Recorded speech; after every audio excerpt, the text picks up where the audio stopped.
અમદાવાદ શહેરના આંગણે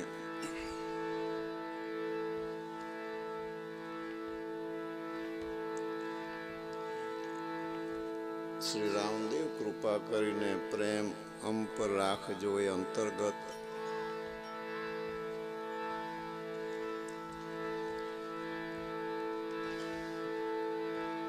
ભજન હરિહર પ્રસાદ સત્સંગ અને નવા મકાનમાં પધરામણી નિમિત્ત ભાઈ શ્રી વાસુદેવભાઈ કાનજીભાઈ પટેલ, પોપટભાઈ કાનજીભાઈ પટેલ, જયેશભાઈ વાસુદેવભાઈ પટેલ અને દિલીપભાઈ વાસુદેવભાઈ પટેલ અને એમનો પૂરું કુટુંબ પરિવાર, એમનો જે પ્રેમ, ઘણા સમયથી એમની ઈચ્છા હતી કે ગુરુ મહારાજને બોલાવી એવો એક અવસર કરવો છે. આજે એમની ઈચ્છા પૂરી થઈ. આવા રૂડા અવસરે એમના ભાવથી, એમના પ્રેમથી આપણને પણ ગુરુ મહારાજના દર્શન, સત્સંગ ભજન માટે મળવાનો આપણને સમય મળ્યો.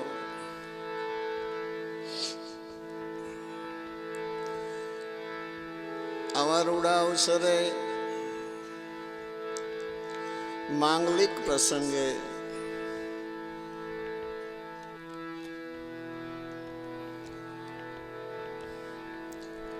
આપણે સૌ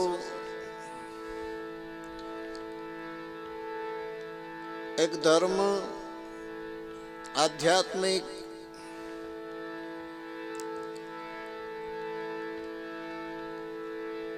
અને પ્રેમના તાંતણે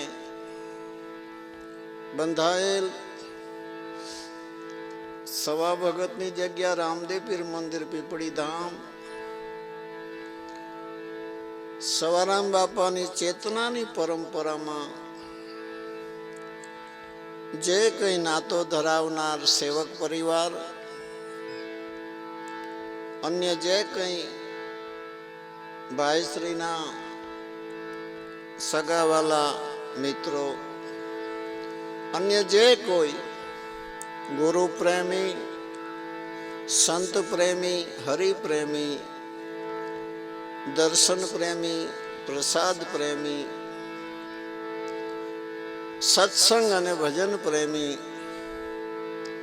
આપણે બધા જ્યારે મળ્યા છીએ ત્યારે સદગુરુ શ્રી બળદેવદાસ મહારાજ એમના શ્રી ચરણોમાં અને અમારા યોગ પુરુષ બ્રહ્મનેશ સદગુરુ શ્રી સવારામ સાહેબના ચરણોમાં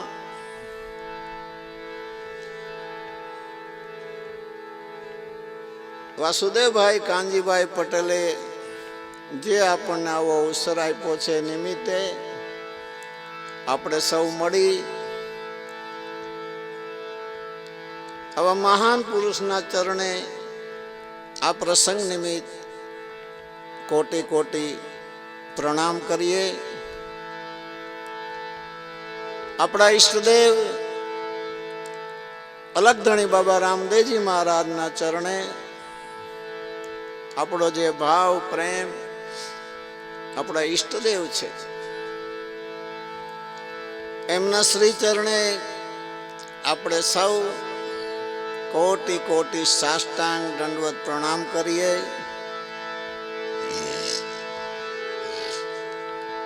સાધુ સંતોને વંદન કરી, સાજંદા કલાકારને દિલથી આવકારી અને આટલી મોટી સંખ્યામાં તમારા કરતા ટાઈટ અમને વધારે વાય છે હો, હામી સાતી આવે છે. આટલી મોટી સંખ્યામાં જ્યારે આપણે મળ્યા છીએ ત્યારે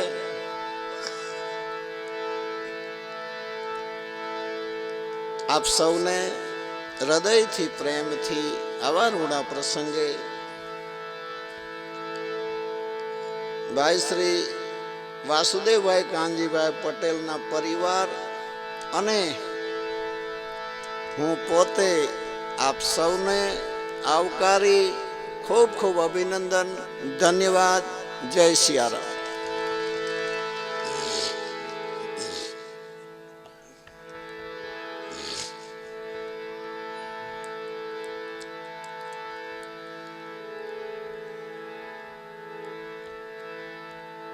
આવું રૂડું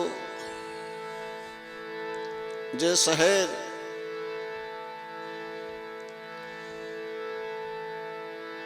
અમદાવાદ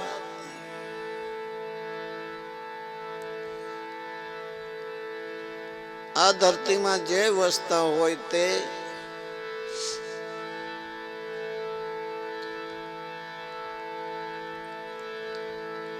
એક તો ખૂબ મજબૂત હોય,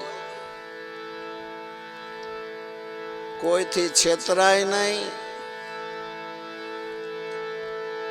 અને બહુ ધનવાન ને બુદ્ધિશાળી હોય એ જ અમદાવાદમાં રહેતા હોય.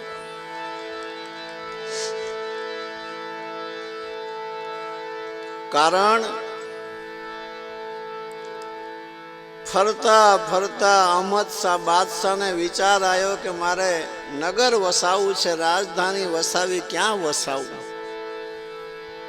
રસાલો લઈને આ ભૂમિ પર આવે છે. જબ કુત્તા પર સસ્સા આયા, એને દ્રશ્ય જોયું, એક કૂતરાની સામે સસલું થઈ ગયું, જોયું કે આ ધરતી તો પરાક્રમી છે, અહીંયા જ શહેર બસાવું. જબ કુત્તા પર સસ્સા આયા તબ અહમદ શાહ ને નગર બસાયા. કોટની શરૂઆત થઈ. દિવસે ચણે કોટ રાતે પડી જાય, દિવસે ચણે કોટ રાતે પડી જાય. ફરતા ફરતા ફરતા સમાચાર મળ્યા કે અહીંયા માણેકનાથ કરીને કોઈ મહાપુરુષ બિરાજે છે. એમના ચરણે જઈ અને પ્રાર્થના કરી ત્યારે આ નગરનું નિર્માણ થયું છે. એ માણેકનાથની મઢી પણ આજે માણેક ચોકમાં છે. શોભાજી અને દેવાયત પંડિત ને દેવલદે બેઠા છે ત્યારે શોભાજી પંડિતે પણ આ શહેરને યાદ કર્યું છે.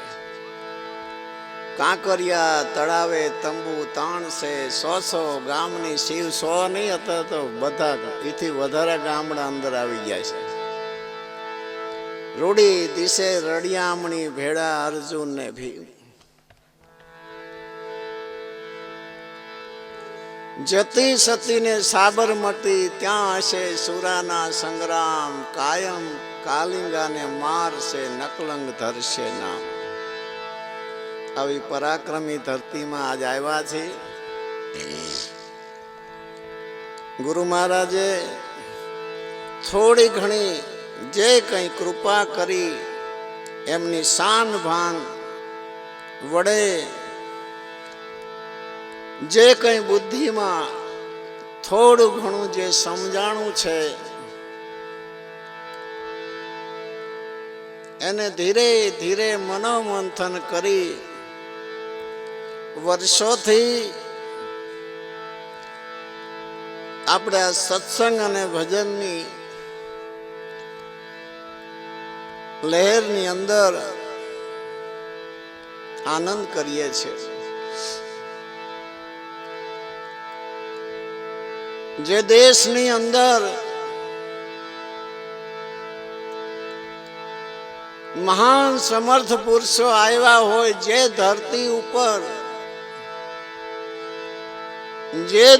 ઉપર યોગીઓ, ધ્યાનીઓ, ઋષિ મુનિઓ, સિદ્ધ સાધક, સંન્યાસી, પીર, પેગંબર, ભગત, ભેખ વારંવાર જે ધરતી પર આવ્યા હોય એવી આ ભારતની ધરતી, એમાં આપણો અવતાર થવો આપણે બળભાગી છે. કારણ કે શરીર જાય છે, મહાપુરુષો તો અજર અમર અવિનાશી છે. જે એમની પાસે સત્તા, જે કઈ તાકાત એ આજ પણ એમની પાસે છે. જ્યારે જ્યારે કોઈ એવો સમય આવે ત્યારે સવારામ બાપાએ કીધું એ નાતે જૂની સમાધિના નર જાગશે, સુરા સામંત સધી ધર્મના નિવેડા ધણી મારો માગશે, મળશે ચારે જુગના પીર. અત્યારે હાલ આગળનો સમય અને અત્યારનો સમય એકદમ ક્રાંતિનો સમય ચાલી રહ્યો છે. ઇન્સાફનો સમય ચાલી રહ્યો છે, નકલંગનો સમય ચાલી રહ્યો છે. અંતમાં તો જે કંઈ થવાનું છે એ સારું જ થવાનું છે. આવી ધરતીમાં જ્યારે આપણે આવ્યા ને મહાપુરુષોએ રાત દિવસ આ સૃષ્ટિ પર આવી એવા જિજ્ઞાસુ પ્રેમી ભક્તોને નજીક રાખી પોતાની જે ધર્મની, સંસ્કારની, સંસ્કૃતિની અને જ્ઞાનની અમર વેલી રાખી ગયા છે. વેલીમાં મુખ્ય તમે જો આધાર હોય તો કલયુગ કેવલ નામ આધારા, સુમિરત સુમિરત ઉતરત ભવપારા.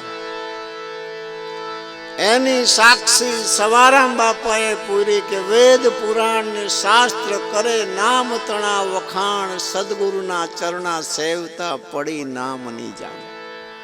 સદગુરુની કૃપા વિના આ કઈ શક્ય જ નથી. ઉજળ જંગલની અંદર જ્યારે કોઈ માલમી મળી જાય, કોઈ અનુભવી રસ્તો બતાવનાર મળી જાય, એની તો એ દિલ જ જાણે, બીજું કોણ જાણે. મુસીબતમાં, સંકટમાં, અજ્ઞાન અવસ્થામાં, તાપમાં જ્યારે કોઈ અનુભવી, કોઈ સત્તાધીશ પુરુષ, કોઈ આશરો દેનાર, છાંયો દેનાર મળી જાય, એ તો એ જ દિલ જાણે, બીજા કોણ જાણી શકે. જે જ્ઞાન યુક્ત એવો જે પ્રેમી શિષ્ય પરિવાર અનેક મહાપુરુષોના ચરણે રહી ધર્મને, ધર્મ સંસ્કૃતિને, ધર્મ સંસ્કારને સિંચી સિંચી સિંચી સિંચી એટલો વિશાળ ભારત દેશમાં ધર્મને બનાવી દીધો છે. કોઈ પણ જો છાંયો જોઈ તો એને અવશ્ય મળી રહેવું છે, દૂર જવું ન પડે. પણ મહત્વ એ છે માનવ દેહ ઉત્તમ દેહ, માનવ અવસર બળદેવદાસ બાપાએ કીધું અણમોલ છે, જેનું કોઈ મૂલ્ય થઈ શકે એમ નથી. પાછું એમ કીધું મંગલ મુક્તિ કો દ્વાર, મંગલ અવસર છે અને પાછો મુક્તિનો દ્વાર પણ આ માનવ દેહ છે.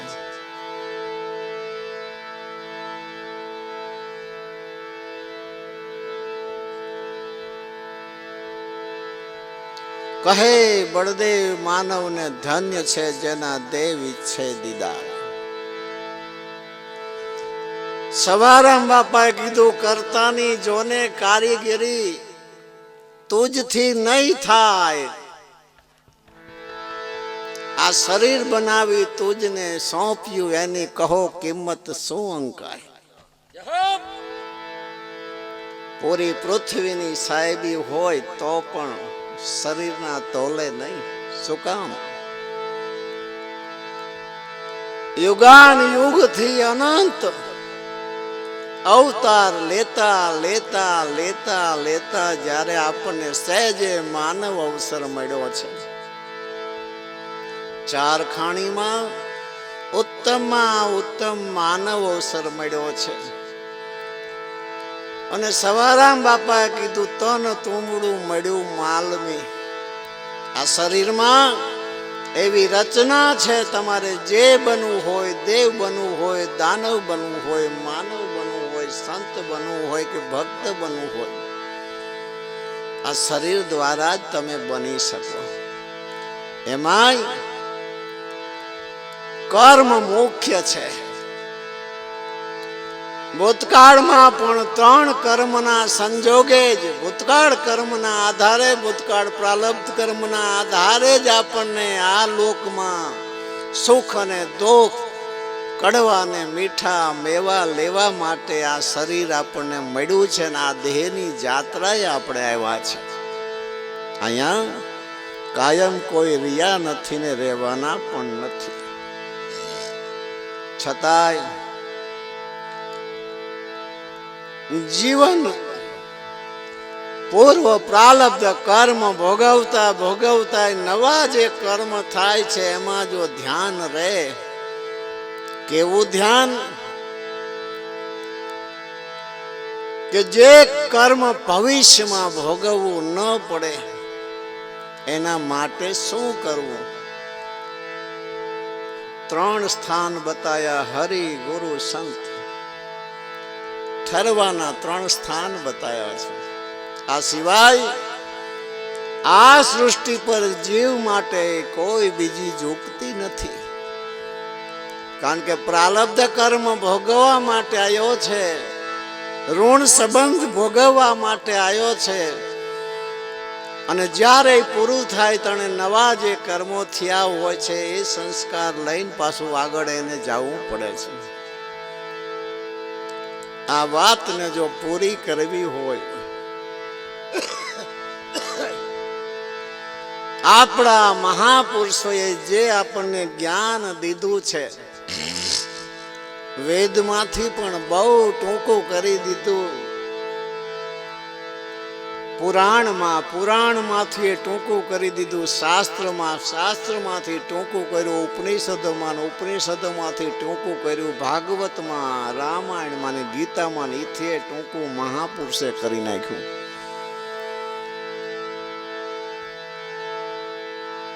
એક સધે સબ સધે એક જાય. વાહ સવારામ બાપા વાહ. નિગમ નિરંતર વેદ પુકારે, હરિગુણ લીખ્યો ન જાય, 100 પદ પાવે સંત સેવતા, જો હરિ ગુરુ ચરણે જઈને શીશ નમાવે. શું કામ ના મળે? વેદ પુરાણ શાસ્ત્ર ઉપનિષદ સાખી વાણી દાખલા દ્રષ્ટાંત બધાયનો સાર પૂરો કરી દીધો. નિગમ નિરંતર વેદ પોકારે, હરિગુણ લીખો ન જાય, 100 પદ પાવે સંત સેવતા, જો હરિ ગુરુ ચરણે જઈને શીશ નમાવે. છેલ્લે શું કીધું? ગુરુ બિન જ્ઞાન કદી નહીં. માલમી વિના, જાણકાર પુરુષ વિના, ભેદી પુરુષ વિના આ કોઈ કાળે શક્ય નથી. તકલીફ શું છે? ચિત્તના 5 વિષય છે. કેટલા? 5. રૂપ જે દ્રષ્ટિની આડે છે,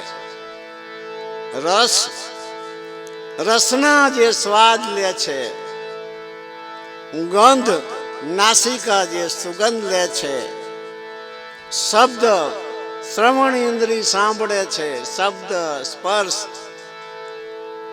ત્વચા ચામડી, સ્પર્શ વિષય ઠંડી અને ગરમી હવાની આપણને અનુભવ થાય છે, સુખ દુઃખનો પણ અનુભવ થાય છે. આ 5.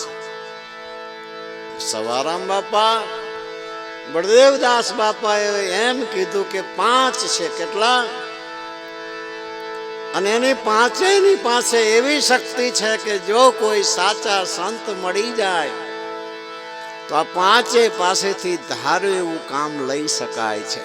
અને બધા મહાપુરુષો લઈ ગયા છે, બધાએ લીધું છે કામ, પણ કેવલ ગુરુ કૃપાથી, ગુરુના અનુભવથી, ગુરુના જ્ઞાનથી, એ સિવાય શક્ય નથી. શબ્દરસ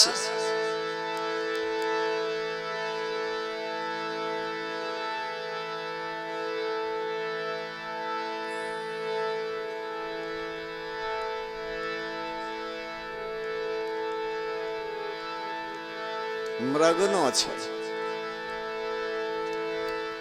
જંગલમાં જ્યારે મૃગનો શિકાર કરવો હોય ત્યારે પારધી સરસ મજાની વીણા લઈ જંગલમાં જાય છે. પારધીને ખ્યાલ છે કે મૃગ નાદનો ભેદી છે, નાદનો માલમી છે, નાદમાં ઈ મસ્ત બને છે,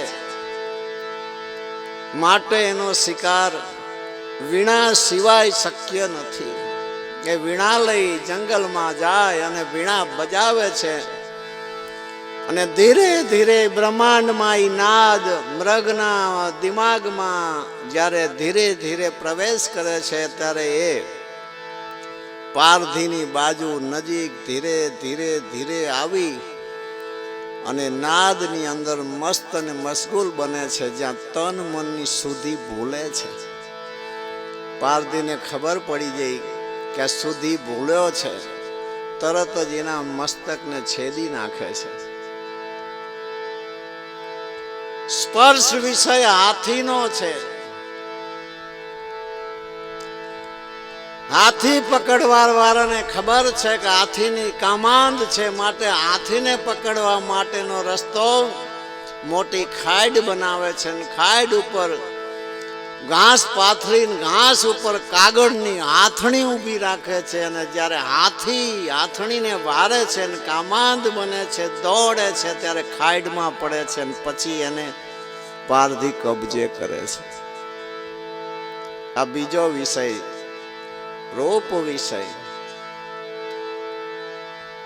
પરમાત્માની રચના કેવી અથા અમાપ છે. બહુ અંદર વિચાર કરજો.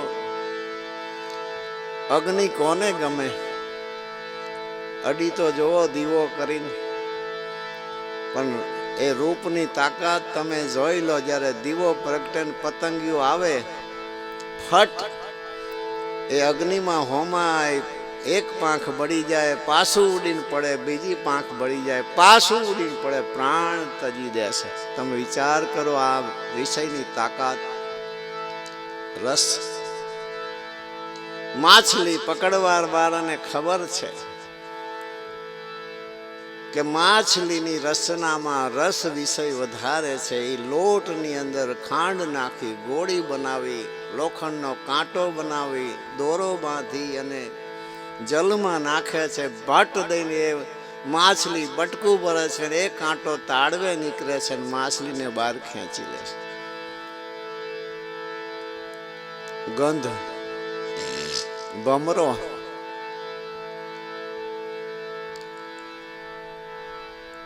ત્રણ ફૂટ જાડું લાકડું હોય, પણ એની અંદર શેર કરવો હોય તો જેમ ડ્રીલ જેમ કરે શેર, એવી રીતે ભમરો શેર કરી નાખે.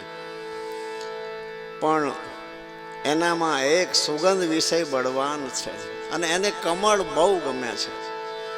સરોવરમાં કમળ ખીલે ને સુગંધ જ્યારે આવે છે ત્યારે ભમરો હજારો જોજનથી કમળ બાજુ ખેંચાઈને આવે છે અને એ ફૂલ ઉપર બેસે છે. એ સુગંધ નાસિકામાં જતા જ પોતે તન મનની શુદ્ધિ ગુમાવે છે. પછી એને ખબર નથી રહેતી. સાંજ પડે, ધીરે ધીરે કમળ બીડાય છે અને એ ભમર પોતાનો પ્રાણ ત્યાગે છે. અને હાથી જ્યારે આવે ત્યારે એ કમળનો આહાર કરે છે. સવારામ બાપાની વાણી લઈ અને બળદેવદાસ બાપાએ આ વસ્તુનું સ્પષ્ટીકરણ કર્યું છે. જીવાત્મા માટે, અજ્ઞાની આત્મા માટે એક એક વિષયમાં જો પ્રાણ તજે છે તો આપણને જે દેહ મળ્યો છે એમાં પાંચે આપણને મળ્યા છે.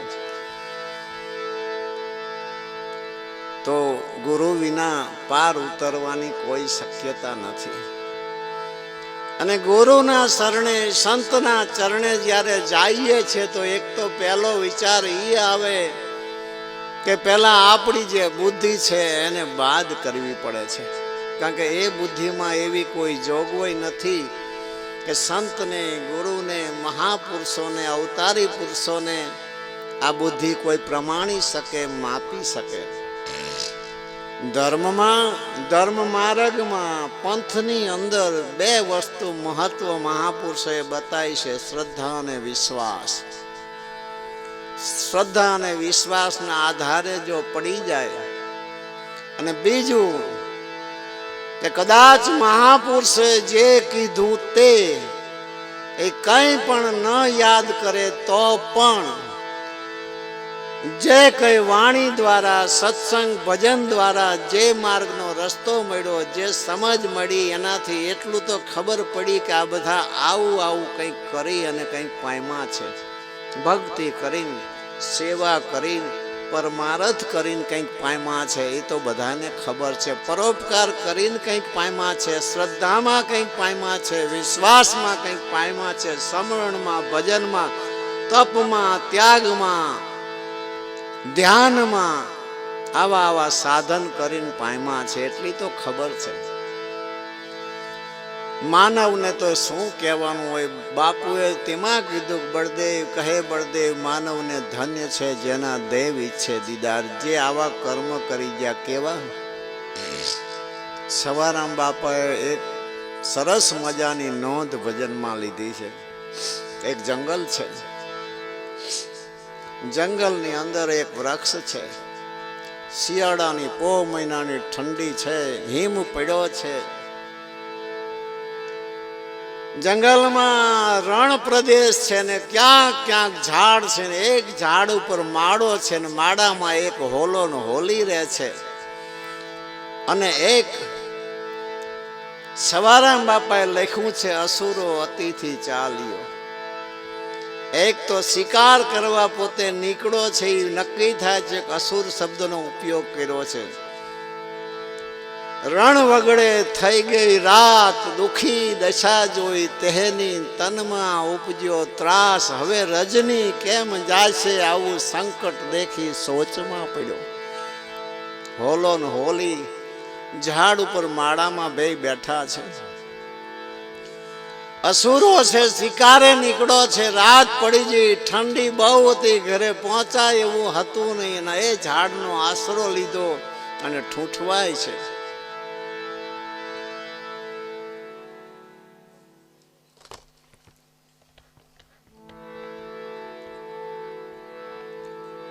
હોલો ને હોલી વિચાર કરે છે કે આપણા આશરે દુખી થાય છે. આશરાનો ધર્મ કોણ બજાવી શકે? ગ્રસ્તાશ્રમીય બજાવી શકે. ને આશરો કોને કહેવાય? જેને નિત્ય ધરતી હોય ને ઉપર છત હોય ને આશરો કહેવાય. અને ગ્રસ્તાશ્રમી એને કહેવાય જેને સંસાર માંડ્યો હોય. માનવ તો આશરાનો ધર્મ પાડી શકે, પણ સવારામ બાપાએ એક હોલો અને હોલીનું દ્રષ્ટાંત લીધું છે. જો તમે કે ભલે હશે પંખીના શરીર, પણ હશે કોઈ દિવ્ય આત્મા, પૂર્વજન્મના કોઈ શુદ્ધિમાન આત્મા હશે. નહીં તો ગ્રસ્તાશ્રમ ધર્મ તો પાડી શકે, પણ આશરાનો ધર્મ પંખી ન પાડી શકે.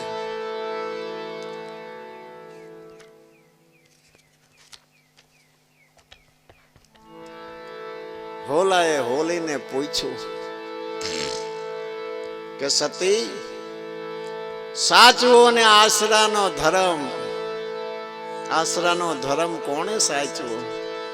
શિબી રાજા બેઠા છે. અગ્નિદેવ હોલો બન્યા, ઇન્દ્ર બન્યા, બાજ આકાશ માર્ગે ઉડી ચાલ્યા. જ્યાં બેઠા શિબી રાય અયોધ્યાની ગાદી પર પોતે બેઠા છે સિંહાસન ઉપર, અને હોલો ખોળામાં આવીને બેઠો. જો આશરાનો ધર્મ કેવો પાડ્યો. પ્રાણની હાટે હોલાને બચાવ્યો. હોલાને પૂછ્યું, સતી સાચવજો આશરાનો ધર્મ. અહીંયા અતિથિ જો દુખી થશે તો લાગશે આપણને કરમ. જોવો આશરાનો ધર્મ. સંસારમાં શું ઘટે? સંસાર પૂર્ણ આશ્રમ છે. દુનિયાના બધા આશ્રમ જે કઈ જૈનમાં છે, સંસારમાંથી જૈનમાં છે. હરેક પુરુષોની ગતિમતી અલગ અલગ છે. પોતે અલગ અલગ કંઈક કામના લઈને કંઈક કરવા માટે મથતા હોય છે. ભલે ત્યાગી હોય, સંસારી હોય, એ મહત્વનું નથી. લક્ષ્ય મહત્વનો છે. શું કરવા માટે ત્યાગ્યું છે, શું કરવા માટે ગ્રસ્ત આશ્રમ બાંધ્યો છે.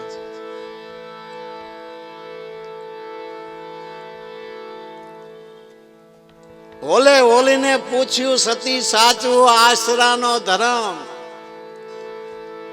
જલારામ બાપુએ સાચવો આશરાનો ધર્મ.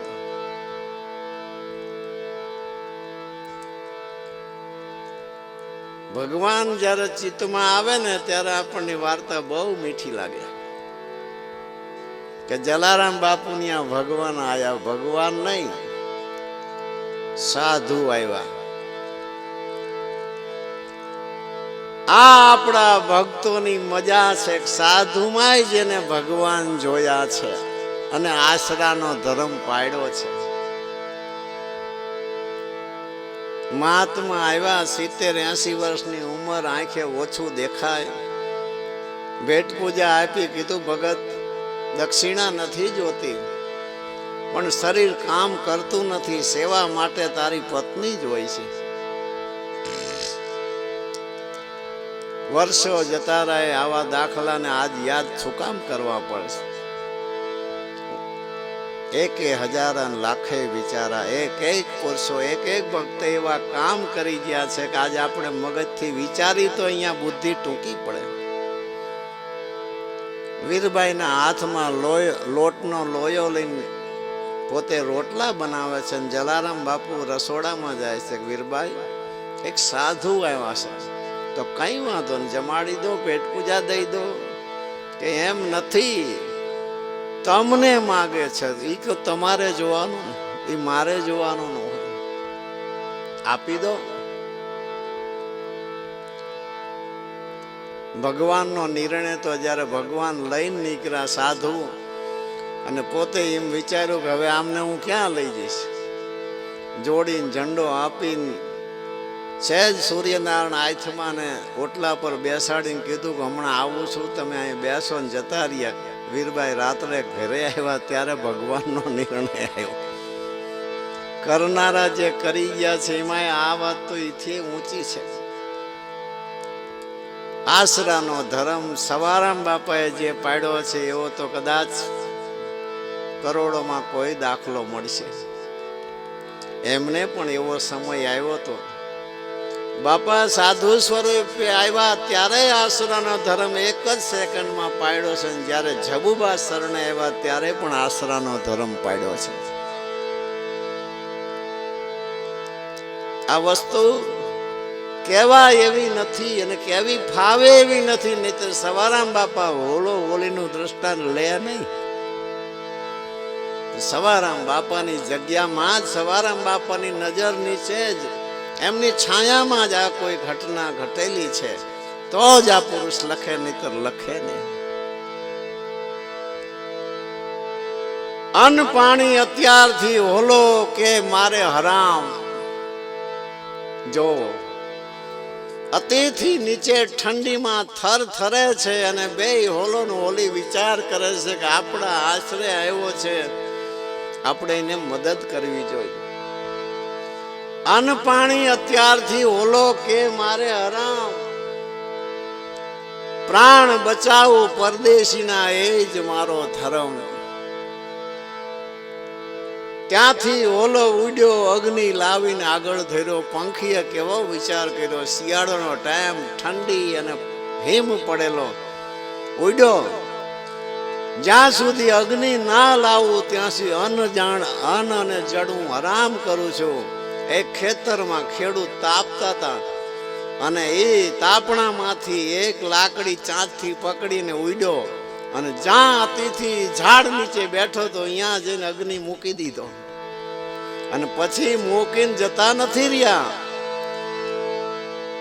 આસપાસથી વીણા ઈંધણા નાખ્યા અગ્નિમાં, શીત ઉડી શરીરની અને મરણ તરી ભે ગઈ.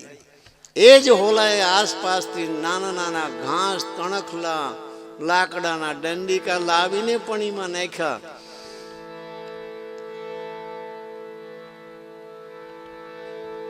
મગન થયો મનમાં, આવો પરોપકાર પંખીએ કર્યો. એટલો બધો ઠૂંઠવી ગયો તો એને જોયો કે ઓહો, આ પંખીએ કેવો પરોપકાર કર્યો. હોલીએ હોલાને પૂછ્યું, આ તો છે અઘોર વન, સુધાવંત ખાશે શું? આટલી ઠંડી છે, આખો દિવસનો શિકારે નીકળ્યો તો ભૂખો થયો છે, તો હવે ખાશે શું? ટાઈટ તો ઉડી જાય. સુધાવંત ખાશે શું? માટે હું આ મારું તન. જો ક્યાં સુધી પંખી છે, માનવ નથી, પણ ક્યાં સુધીને વિચાર કરી લીધો કે બીજું શું થાય.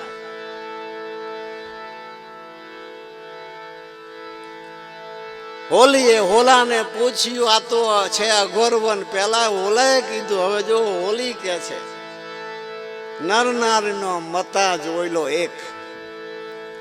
હોલીએ હોલાને પૂછ્યું, સતી આ તો છે અઘોર વન, સુધાવંત ખાશે શું? માટે હોમું મારું તન, રંધાશે માટી મારી.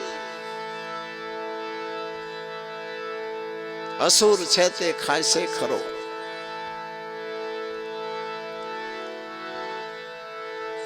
કપોતની કે હું પડું. આ કપોતની શું કામ કેવું પડ્યું? માળા ઉપર બચ્ચા છે છતાંય સવારામ બાપાએ આ શબ્દને ટાંક્યો છે. કપોતની કે હું પડું અને હોલો કે પડું હું, બેની તૈયારી તમે જુઓ. એકેમાં મોડપ નહીં. કૃષ્ણ ભગવાન ને અર્જુનજી જેદી અમરીશ રાજાના ઘરે ગયા, અરે સિંહ લઈને ગયા હતા. એમનો ભોજનની તો વ્યવસ્થા થઈ, પણ સિંહને શું ખવડાવે? તેદી આપણા મહાપુરુષે સાક્ષી પૂરી કે પત્ની અને પુત્રએ કરવત ખેંચી અને અમરીશ રાજા ના ઉપર મસ્તક એમને કાપી અને સિંહને ભોજન કરાવ્યું છે.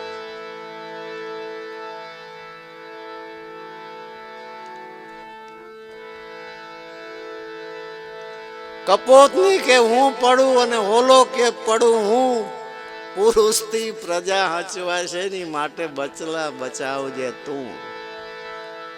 નિર્ણય આવ્યો હવે કે આ પુરુષથી પ્રજા હચવાય નહીં, આ બચલાને બચાવજે તું. રંધાશે માટી મારી, હોલો ખાશે ખરો. હવે હોલાએ કહી દીધું હોલીને કે આ બચલાને તું જ સાચવજે. હવે તમે જોઈજો હવે સતીવ્રત ધર્મ શું છે.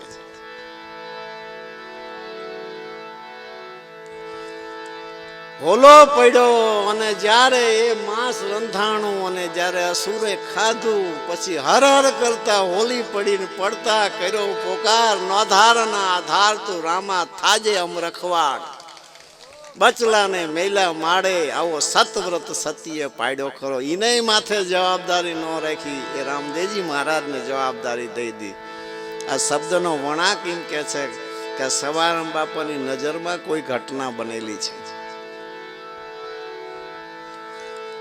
એનું પ્રમાણ છેલ્લે આપી દીધું. ધની ભૌમી આવા આવા જે કાર્ય, જે ભક્તોએ, જે સંતોએ, જે શિષ્ય પરિવારે આશરાનો ધર્મ જાળ્યો હોય, કંઈ પણ હરિગુરુ સંતની સેવા કરી હોય, એવી જે ભૌમી હોય, બધી ભૌમી ધની ભૌમી. ધન તેનો અવતાર. આવા પુરુષો જે પ્રગટ થયા છે, આ પ્રકાશા છે, આ સૃષ્ટિમાં આવી અને એનો ધન અવતાર છે. દાસ સવો કે દુનિયા મધ્ય, આ જ સૃષ્ટિમાં, આ જ દુનિયામાં પાયકા હરિના દાસ. વાસ કીધો વૈકુંઠે, બે કામ કર્યા. ગયા પોતે તારીને તરી. કામ બે કર્યા, પોતે તો તર્યા પણ બીજાને તાર્યા. આવા મહાપુરુષોની છાયામાં આપણે મળ્યા છીએ. કારણ કે છાયામાં મળ્યાનો અર્થ શું થાય કે ભજન અને સત્સંગ છે એ આપણો નથી, એ મહાપુરુષોનો છે, પરમાત્માની બાજી છે. અને ગુરુ મહારાજની કૃપા વિના કોઈ ભજન સત્સંગ કરી શકે એ પણ શક્ય કોઈ કાળે નથી. ગુરુની કૃપા વિના કોઈ નામ ભજન પણ લઈ શકે એમ નથી. ગુરુ કૃપા વિના કોઈ સ્મરણ પણ કરી શકે એમ નથી. ગુરુ કૃપા વિના સેવા પણ શક્ય નથી ને આશરાનો ધર્મ પણ શક્ય નથી. મહાપુરુષો પરાયણે આવું મજબૂત કરાવે છે. નહીતર આ સૃષ્ટિ ઉપર ભલે ગમે તેટલી શક્તિ ધરાવનાર હોય, પણ તમે જોયું હશે સર્કસમાં પાંજરામાં સિંહને જોયા છે ને, આવો સંજોગ બને તો શું કરવું બતાવો. એના કરતા વહેલા ચેતી જવું છે. સવારામ બાપાએ કીધું, સિંહણ કેરો સૂત જો પાંજરમાં પડશે, કડી જડી જે વાર પછી ક્યાંથી નીકળશે. આ તો આ સૃષ્ટિમાં આવ્યા છે, ઋણ સંબંધે આવ્યા છે, પૂર્વના કર્મ ભોગવવા માટે આવ્યા છે. નવા કર્મનો રાહ જો કોઈ ગુરુ ન બતાવે તો આ જિંદગી અજ્ઞાન અવસ્થામાં તો નાવ કોઈ કિનારા ન ઉતરે. વહેતા પૂરની અંદર ઓટોમેટિક એની જે ક્રિયા થતી હોય એ ક્રિયા ચાલુ જ રહે ને. એ કેટલા જુગાન જોગ બળદેવદાસ બાપાએ એક શબ્દ કીધો છે કે માનવ દેહ મળ્યો જો નિર્ધનતા ન જાય તો ફેર અવસરને આવતા તો કોટી ગયું વહી જાય. આવું શું કામ કીધું છે? હજી જાગવાની ચેતવાની જરૂર છે. શું કામ? આપણે શું કરવું એટલો જ લક્ષ્ય રાખજો. બાકી દુનિયામાં જો કંઈ બીજું જોવા જશો તો આજ તો અત્યારે 21મી સદી છે, આખી દુનિયા મોબાઈલમાં છે. અને મોબાઈલની અંદર જ્યારે ગરી છે તો આખી દુનિયાનું દર્શન થાય છે. કૃષ્ણ ભગવાનને તો અર્જુને પ્રાર્થના કરી કે પ્રભુ તમારું વિરાટ સ્વરૂપ બતાવવા મને આંખ આપો. અત્યારે તો વગર આંખે આપણે આખું વિરાટ સ્વરૂપ મોબાઈલમાં જોઈ શકીએ છીએ. કૃપા વિના પ્રાર્થના કર્યા વિના એની મેરા એમને કૃપા કરી દીધી. બધાને અર્જુનને એકને નહીં મોબાઈલની અંદર જોઈ લો 7 નરક છે કે નહીં. અને કટાણે કથોલે સિંહમાં કેટલી તાકાત છે. તમે એની તાકાત તો જો. જંગલ છે ને, જંગલ આ સંસાર છે, આ દુનિયા છે, એની અંદર સિંહ જેવા પુરુષો જ્યારે થયા છે ને ત્યારે જ આ બધું જગત હચવાણું છે. નહીતર કીધું છે કે જલી જાત બ્રહ્માંડ સંત નો હોત સંસાર મેં. સંત સિંહ જેવું એમને મતું હોય છે. જંગલમાં એક સિંહ હોય ને, એક સિંહ, કોઈની તાકાત નથી જંગલને કાપી શકે. અને એની સાથે સાથે એ પણ છે કે જંગલ છે તો જ સિંહનો આશરો છે. ને સિંહને ખાનપાન મળી રહે, નહીં તો એ મળે એમ નથી. પણ જો કથોલ થઈ ગયો અને પાંજરામાં ફીટ થઈ ગયો, જન્મ પસ્તાવો થાય છે. સિંહણ કેરો સૂત જો પાંજરમાં પડશે, કડી જડી જે વાર ક્યાંથી નીકળશે. બોરિંગ ભયંકર કાળ. નાગને તમે જો સાક્ષાત કાળ છે, એક જ ડંખે પ્રાણ હરી લે. બોરિંગ ભયંકર કાળ તે દેખી સૌ ડરશે, પણ જો પડ્યો વાદીને હાથ વણ મોતે મરશે. કેવી દશા થાય? મોઢામાંથી એક તો ઝેર કાઢી લે અને કંડિયામાં એને ફાવે ત્યારે પૂરી દે, ફાવે ત્યારે એને જે દેવાનું દે. એને મનમાં કેવો વિચાર આવતો છે એ જગ્યાએ આપણે હોય તો. માટે અત્યારે અવસર મળ્યો છે, અવસર ચૂકાય નહીં. જે થનાર્યું થાય. અમર પટો લઈને કોઈ આવ્યા નથી. આ સુખ અને દુઃખની રેલી તો આ દુનિયામાં કોની પાસે નહોતી. ભગવાન મળ્યા એની પાસે હતી, સંત મળ્યા એની પાસે હતી, ભગત બન્યા એની પાસે હતી. પૂર્વના ખાતાના જે કંઈ કર્મો છે એને ભોગવી લેવા માટે ભક્તો પણ તૈયાર થયા છે. અહીંયા અમર પટો લઈ કોઈ આવ્યા નથી. તો મેળામાં છે, એક દરવાજેથી આવ્યા છીએ, બીજા દરવાજે પહોંચતા તો જો હાંજ પડી જાય તો પસ્તા સિવાય કંઈ રહેતું નથી. બોરિંગ ભયંકર કાળ જે દેખી ડરશે, પણ પડ્યો વાદીને હાથ તો વણ મોતે મરશે. સવારામ બાપા કીધું મહાસમુદ્રનું મીણ, સાયરનું માછલું, એની તાકાત તો જુઓ. 2.5 ઇંચનું માછલું હામાપુરમાં હાલે. કેવા હામાપુરમાં? જે પૂરમાં હાથી તણી જાય એની પાસે એવી કરામત છે. હામાપુરે હાલે, પણ જો જાશે ઝાડની માય તો ત્રાહી તરફડશે. એકવાર જો ફિટ થઈ ગયા તો પસ્તાવા સિવા કાંઈ નથી. વિકટ વ્યવહારનું દુઃખ. આપણે સંસારી છે એટલે કોઈને સમજાવવાની જરૂર નથી. વ્યવહારનું કેવું દુઃખ છે ને કેવું વિકટ છે. જો ધોરું કાંધે ધરશે, સારું થયું આ યુગ આવ્યો. ન કે ઘરમાં 5-7 ભાઈ હોય, એક જ ભાઈ બધું આખી જિંદગી ખેંચે રાખે, બીજા ભાઈ હાલે રાખે. પોતે આખી જિંદગી ખેંચીને પોતાનું નિજ સુખ કાંઈમાં નથી. ના હારો યુગ આવ્યો, હવનો વજન હવની માથે. જે કરવું હોય કરો. ખરે જઈને પૂછો તો કે છોકરાને પૂછો, એની માને પૂછો જ ભાઈ દીકરીને પૂછો ખબર નહીં પણ મને ગમ્યું હવનો હવની માથે વજન હારો કારણ કે અમે ગઈઢાઓને જોયા છે મોટું કુટુંબ હોય આખી જિંદગી હગા વાલા ને